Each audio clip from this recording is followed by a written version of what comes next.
नमो नमः, सुप्रभातम। मैं राजेश कुमार आज फिर से आपके सामने द्वितीय पाठ बुद्धिर्बलवती सदा इसको लेकर उपस्थित हुआ हूँ। तो छात्रों, आज हम इस अध्याय के अभ्यास को पढ़ेंगे।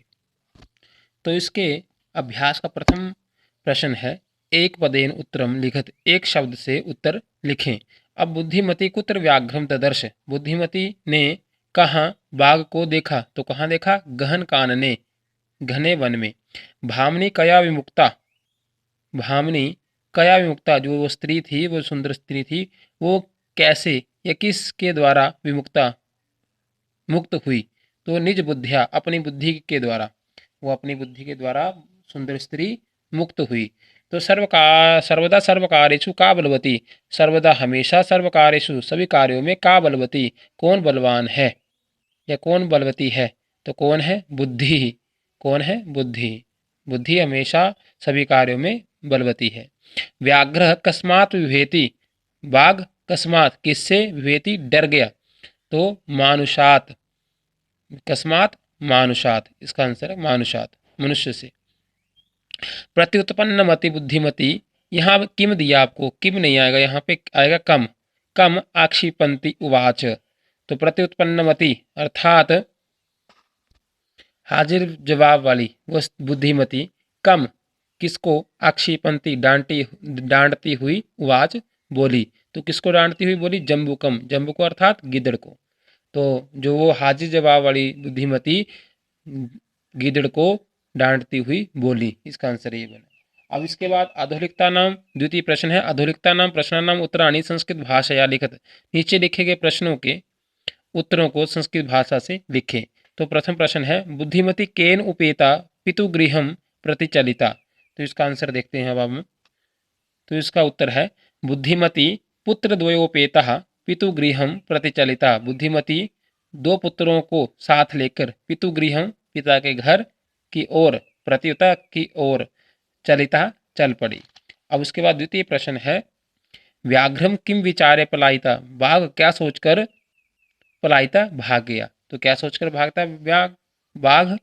तो व्याघ्र व्याघ्रमारी काचिद इयमिति विचारे पलायितः, व्याघ्रमारी बाघ को मारने वाली, काचिद इयम इति कोई यह ही है, इति विचारे पलायितः यह विचार करके वो भाग गया। अब उसके बाद तृतीय प्रश्न है, लोके महतो भयात क मुच्यते, लोके महतो भयात कह मुच्यते, संसार में अत्यधिक भय से कौन मुक्त हो जाता है? तो कौन हो जाता है? लोके महतो भयात बुद्धिमान मुच्यते, लोके संसार में महतो भयात अत्यधिक भय से बुद्धिमान मुच्यते, बुद्धिमान मुक्त हो जाता है, छूट जाता है। अब उसके बाद घ प्रश्न है, जम्बुकः किम अवद, जम्बुकः किम वदन व्याघ्र से उपहासम करोति, जम्बुक अर्थात गीदड़ ने या सियार ने क्या बोलते हुए, किम वदन क्या बोलते हुए, व्याघ्र से बाघ का, उपहासम उपहास, करोति करता है। यह जम्बुक क्या बोलते हुए, गीदड़ क्या बोलते हुए बाघ का उपहास करता है? तो क्या बोलता है? जम्बुकः भवान कुतः भयात पलायितः, जम्बुकः गीदड़ कहता है, भवान आप कुतः भयात पलायितः, भय से कहाँ भाग रहे हो, इति वदन ये बोलकर, व्याघ्र से उपहासम करोति बाघ का उपहास मजाक उड़ाता है या उपहास करता है। अब अग्रिम प्रश्न है, बुद्धिमती श्रृगालम किम उक्तवती, बुद्धिमती ने श्रृगाल को क्या कहा? तो क्या कहा?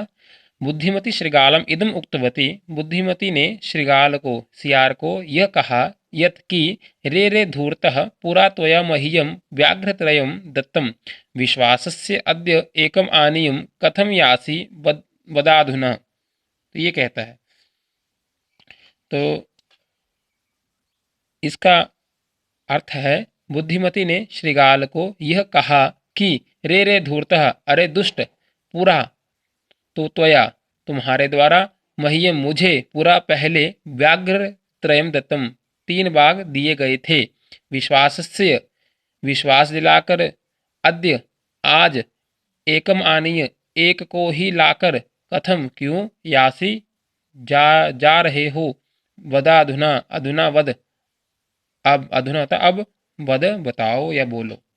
इस प्रकार से इसका मीनिंग हुआ।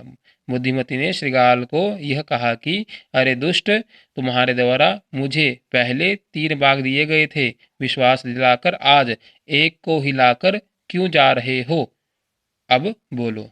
इसका ये मीनिंग हुआ। अब उसके बाद अग्रिम प्रश्न देखिए, स्थूल पदमाधृत्य प्रश्न निर्माणम कुरुत। जो स्थूल शब्द हैं, ये जो आपको यहाँ पर बड़े बड़े शब्द जो डार्क करके लिखे इन्होंने, इनके आधार पर आपने प्रश्न निर्माण करना है।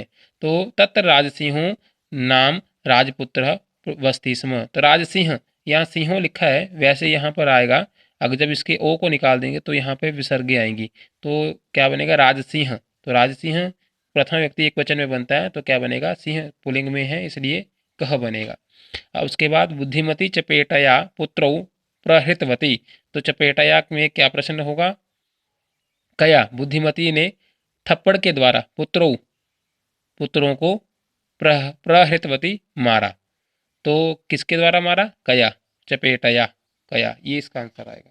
अब उसके बाद व्याघ्रम दृष्टा धूर्त श्रृगाल अवदत। व्याघ्रम दृष्टा बाघ को देखकर धूर्त दुष्ट श्रृगाल सियार अवदत बोला। तो किसको देख के, तो किसको का अर्थ क्या होगा, कम। व्याघ्रम है द्वितीय भक्ति एक वचन में, तो द्वितीय भक्ति एक वचन में पुलिंग में क्या बनता है, कम, तो ये कम इसके स्थान पर आएगा। अब उसके बाद तुम मानुषाद वेशी। तुम मानुषाद मनुष्य से वेशी डर गए। तो मानुषाद यहाँ है पंचमी भक्ति एक वचन, तो ये मानुष शब्द है, तो ये पुलिंग में है, तो ये क्या बनेगा यहाँ पे, मानुषात। मानुषात में बनेगा कस्मात। अब उसके बाद कस्मात कहाँ बनता है, पंचमी व्यक्ति एक वचन में। अब पूरा त्वया मह्यम व्याघ्रत्रयम दत्तम। पूरा पहले त्वया तुम्हारे द्वारा, मह्यम मुझे, व्याघ्रत्रयम 3 बाघ दत्तम दिए गए थे। तो मह्यम बनता है अस्मत् शब्द के चतुर्थी व्यक्ति एक वचन में, तो मह्यम के लिए क्या प्रयोग होगा यहाँ पे, कस्मई। कस्मई क्यों, क्योंकि किम शब्द के चतुर्थी व्यक्ति एक वचन में नपुंसकलिंग में कस्मई प्रयोग होता है। तो इस प्रकार से ये हो गई। अब उसके अग्रिम प्रश्न है, अधुलिखितानि वाक्यानि घटनाक्रमानुसारेण योज्येत। नीचे लिखे गए वाक्यों को घटनाक्रम के अनुसार योजित, अर्थात जिस प्रकार आपके अध्याय में या पाठ में जिस प्रकार से पंक्तियां जिस क्रम से आई थी, उचित क्रम से आपने इन पंक्तियों को अपने अपने स्थान पर लिखना है। तो प्रथम स्थान पर पंक्ति आई थी, बुद्धिमती पुत्र द्वयेन उपेता पितुगृहम प्रतिचलिता। ये पंक्ति प्रथम आई थी। उसके बाद मार्गे सा एकम व्याघ्रम अपश्यत, ये द्वितीय स्थान पर पंक्ति है। अब उसके बाद तृतीय स्थान पर है, व्याघ्रम दृष्ट्वा सा पुत्रो ताड़यन्ति उवाच अधुना एकम ए व्याघ्रम विभज्य भुज्यताम। अब चतुर्थ, इनके अर्थ में इसलिए नहीं बता रहा क्योंकि आपने इनके अर्थ पहले भी पढ़ लिए हैं। अब उसके बाद व्याघ्र मारी इयमिति मत्वा पलायितः, ये चतुर्थ पंक्ति आएगी। व्याघ्र मारी इयमिति मत्वा पलायितः चतुर्थ पंक्ति है। पंचमी पंक्ति है, जम्बुक कृतोत्साह व्याघ्र पुनः काननम आगच्छत। जम्बुक कृतोत्साह व्याघ्र पुनः काननम आगच्छत, ये पंचमी पंक्ति है। अब षष्ठी पंक्ति है, प्रति उत्पन्नमति सा श्रृगालम आक्षिपन्ति उवाच। प्रति उत्पन्नमति सा श्रृगालम आक्षिपन्ति उवाच, ये षष्ठमी पंक्ति है। अब सप्तमी पंक्ति आएगी, तुम व्याघ्रत्रयम आनेतुम प्रतिज्ञाय एकम एव आनीतवान, ये सप्तमी पंक्ति आई। उसके बाद अष्टमी आई, गलबद्ध श्रृगालकः व्याघ्र पुनः पलायितः। इस प्रकार से ये क्रम पूर्वक इनकी पंक्तियां हो गई। अब इसके बाद क्वेश्चन नंबर 5 आपने कल पढ़ लिया है, संधि और संधि विच्छेद। इनको जो इनके आगे के उदाहरण लिए थे, आप इनको करने का प्रयत्न करें। क्वेश्चन नंबर 6 भी हमने कल पढ़ लिया था, क्वेश्चन नंबर 7 हमने पढ़ लिया था, और क्वेश्चन नंबर 8 के पाठ को आपको करने को दिया था। तो यहाँ देख लीजिए, पाठा चित्वा विपरीतार्थकम पदम लिखत। तो पाठ से चुनकर विपरीतार्थक शब्दों को लिखें। तो प्रथम का द्वितीय, उक्तवा का जगाद, अधुना पश्चात, अवेला वेला, बुद्धिहीना बुद्धिमती, इस प्रकार से ये होगा। आज के लिए बस इतना ही, धन्यवाद।